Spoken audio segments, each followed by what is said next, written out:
ઋષિ પંચમીને સામા પાંચમ પણ કહેવામાં આવે છે. બ્રહ્મ પુરાણ અનુસાર ભાદરવા માસના શુક્લ પક્ષમાં આવતી પાંચમની તિથિને ઋષિ પંચમી તરીકે મનાવવામાં આવે છે. ભારતીય પંચાગ પ્રમાણે વસંત પંચમી ખૂબ મહત્વ ધરાવે છે. પ્રકૃતિ પૂજન અને ઋષિ પૂજનનું મહત્વ આ તહેવાર દ્વારા આપણને જાણવા મળે છે. માસિક ધર્મમાં આવતી બહેનો ખાસ આ વ્રત કરે છે. જે તે વ્યક્તિનું પાપ કર્મ ઋષિ પાંચમના પર્વે જેટલી વાર નહાય એટલા વધુ પાપ ધોવાય છે. તેવી માન્યતા પ્રચલિત હોય. આ પર્વે શ્રદ્ધાળુઓ સવાર, બપોર અને સાંજ એમ 3 વાર તો સ્નાન કરે જ છે.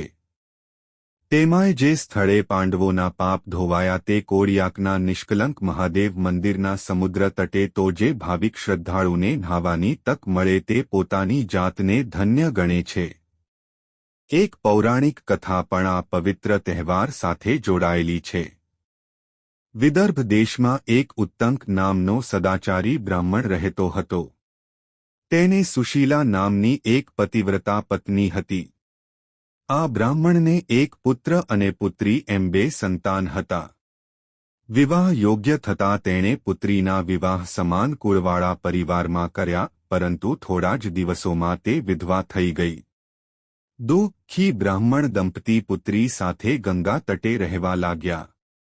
એક દિવસ બ્રાહ્મણ કન્યા સૂતી હતી તે વખતે તેના શરીરમાં કીડા પડી ગયા.